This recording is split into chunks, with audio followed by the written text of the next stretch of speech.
is Laura Calhoun. And I'm Briana Anderson. And we are from Ashe County, North Carolina. Deciding we were not adequately equipped to name our community's biggest problem, we chose to ask the people of Ashe County. By means of a public survey, we posed our question: what do you think the biggest problem is? 70% of the nearly 50 Ashe County citizens we asked felt that poverty was the biggest problem. A wide variety of people chose this option, everyone from educators to hairdressers. We began researching. According to the 2013 census, 17.8% of people in North Carolina are living below the poverty line, over 1.7 million. In Ashe County alone, 22.4% of citizens are living in poverty, equating over 6,000 people. After seeing the numbers, we started noticing evidence everywhere we looked. Rundown homes of people we know and care for, hungry children that we pass in the hall every day. We realized the urgency of the problem and started looking into what's being done to fix it. First, we spoke with Ashe Really Cares, a Christian organization working to help solve the issue of poverty in the community. We are a food pantry and a clothing pantry, and we're just here through the Ashe Baptist Association. We're here to kind of just help the families that live in our county that have trouble making sure they have food on their tables.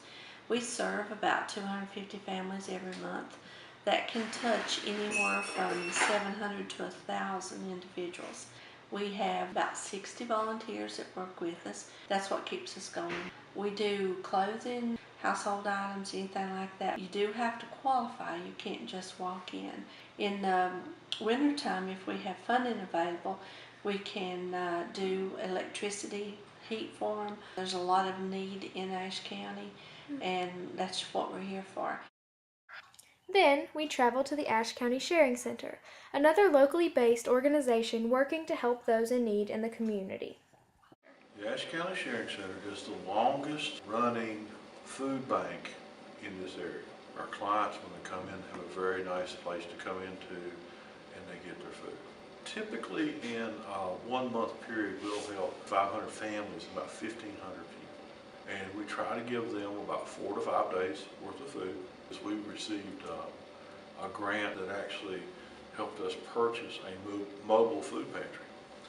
And this mobile food pantry goes out at least once a month to the areas that are underserved by other agencies. We've been able to do things that will help more and more clients as we go along. We also had the opportunity to speak with Bill Wheeler, the president of the local chapter of Habitat for Humanity. Mr. Wheeler was able to give me a tour inside the home the Ashe chapter is currently building, as well as explain to me that Habitat for Humanity builds homes for those in need in exchange for no money, only the time of the homeowner, requiring 200 hours of service toward their own house or someone else's to be eligible. While visiting the site, I was also able to speak with a Habitat homeowner, Lorraine, whose home Habitat for Humanity built last year. It is very exciting. I moved in, it'll be 2 years in September, and it has completely changed my life. I was homeless about a year and a half ago, so I had nowhere to go. So I got involved with Habitat, and it's not only been exciting owning the home, but I get to build the one right next to me and see how mine was constructed and the love that goes into it. They're amazing people. Mr. Wheeler reiterated this love to me when, as I was leaving, he told me that Habitat for Humanity was truly a labor of love, taking the sweat and sincerity of an entire community to make building these homes possible. I know that I speak for both Briana and myself when I say that working to complete the Milton Wolf Prize for Student Diplomacy project really helped us to become better members of our community. Ashe County is such a wonderful place to live, and realizing that everyone in our community is working together to solve the problem of poverty despite their differences truly opens my eyes to just how blessed I am to live in such a place. The fact that Ashe County citizens are working together despite their differences really relates to the Bosnian Serb siege of Sarajevo. The Bosnian Serb siege of Sarajevo was during 1992 through 1995. The people of Sarajevo suffered the inability to access food, water, and electricity. Almost 12,000 people had to work together to stay alive. The story of the Bosnian Serb siege of Sarajevo illustrates just how alike yet different we are.